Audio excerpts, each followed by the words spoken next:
Et si je te disais que tu devrais arrêter d'étudier, ou du moins arrêter la façon dont tu as toujours étudié, parce que la méthode que tu utilises depuis des années, celle qu'on t'a sûrement apprise à l'école, pourrait en réalité être en train de plomber tes notes, sans même que tu t'en rendes compte. On nous a toujours dit que bien étudier est égal bonne note, donc forcément on croit que tant qu'on révise, les bonnes notes vont suivre. Mais c'est exactement comme quelqu'un qui va à la salle de sport depuis des années. En faisant un exercice avec la mauvaise posture, il pense bien faire, mais il se blesse à long terme. Tout ça parce qu'il n'a jamais pris le temps de vérifier s'il faisait vraiment les choses correctement. C'est exactement ce que beaucoup d'étudiants font. Ils se disent « je travaille donc c'est censé marcher », mais ils ne remettent jamais en question leur méthode. Et c'est justement ça qui est dangereux. Parce que non, le fait d'étudier ne garantit pas automatiquement de bonnes notes. Et même si ça peut paraître fou, la majorité des étudiants ne savent pas vraiment comment étudier efficacement. Résultat, réviser devient quelque chose de long, fatigant et frustrant. Beaucoup finissent par perdre la motivation et se disent qu'ils ne sont pas faits pour ça. Et je sais de quoi je parle, j'étais exactement dans cette situation. Je n'avais jamais remis en question ma manière de réviser et en même temps, je ne comprenais pas pourquoi mes notes étaient toujours décevantes. Mais tout a changé le jour où j'ai appris à vraiment étudier. C'est ce que je vais te partager maintenant et peu importe où tu en es dans ton parcours scolaire, le meilleur moment pour changer ta méthode d'apprentissage, c'est maintenant.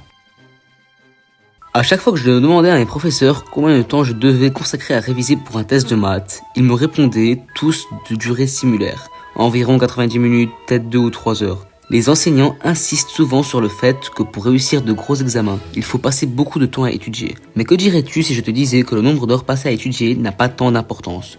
Que tu étudies 2 heures ou 10 heures, cela pourrait ne pas faire de différence significative sur tes résultats. Je sais, c'est une affirmation controversée, mais auparavant, je me focalisais énormément sur la quantité d'informations que j'absorbais, pensant que plus je lisais mon manuel, plus j'apprenais. C'est ce que l'école nous enseigne. Cependant, si les informations que tu ingères ne restent pas dans ta mémoire, tout ce temps passé à étudier est vain. Ce qui se passe dans ton cerveau est bien plus crucial que la quantité d'informations que tu tentes d'assimiler. Par exemple, si tu étudies pendant 5 heures avec un taux de rétention de 10%, tu n'auras effectivement appris que 0,5 heures. En revanche, si tu étudies pendant 1 heure avec un taux de rétention de 50%, tu retiendras la même quantité d'informations mais en 5 fois moins de temps. Alors comment augmenter notre taux de rétention et d'absorption des informations ?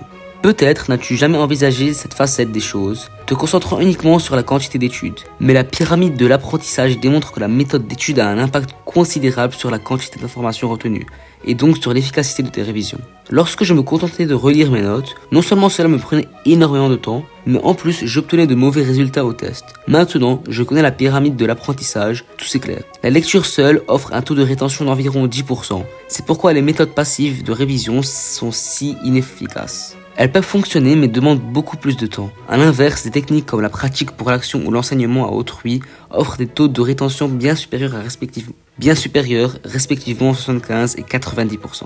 Ainsi, en privilégiant des méthodes actives comme les exercices pratiques, les questions issues d'annales ou les flashcards, j'ai pu réduire mon temps d'étude, éviter le burn-out, mieux mémoriser et obtenir de bien meilleurs résultats. Mais savoir comment étudier n'est qu'une partie de l'équation. Il est également essentiel de comprendre comment étudier de manière régulière et comment organiser ces sessions de révision pour qu'elles soient le plus efficaces possible. Maintenant que tu sais qu'il est plus important de se concentrer sur la rétention et la digestion de l'information plutôt que sur sa simple consommation, il est crucial de comprendre comment rendre l'étude régulière et répétitive. Car pour réussir un examen ou un test, il faut accumuler un certain nombre d'heures de révision. Par exemple, si tu as 10 heures de contenu à apprendre pour un examen, utiliser une méthode à haut taux de rétention comme les exercices pratiques te permettent d'atteindre un taux de rétention de 75%. Cela signifie que tu aurais besoin d'environ 13 heures d'études pour maîtriser le contenu. Beaucoup d'étudiants, moi y compris auparavant, auraient tendance à répartir ces 13 heures en 6 heures de jour avant l'examen, puis 7 heures la veille. Mais cette approche est erronée. Tout comme la digestion des aliments se fait entre les repas, ton cerveau assimile et digère les informations lorsque tu n'es pas en train d'étudier. C'est le principe de la répétition espacée. Ainsi, le backstage intensif est bien moins efficace que de répartir ces 13 heures sur 2 semaines.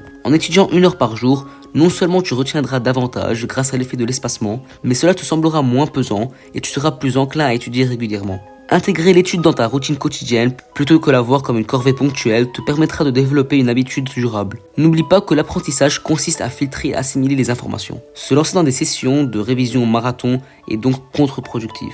J'espère que cette vidéo t'a offert un nouvel éclairage sur la manière d'étudier efficacement. Ces concepts clés, souvent absents des enseignants scolaires traditionnels, peuvent véritablement transformer ta façon d'apprendre. Si tu as trouvé ces conseils utiles, n'hésite pas à t'abonner pour plus de contenu sur l'apprentissage efficace et partage cette vidéo avec tes amis qui pourraient en bénéficier. Ensemble, révolutionnons notre manière d'étudier.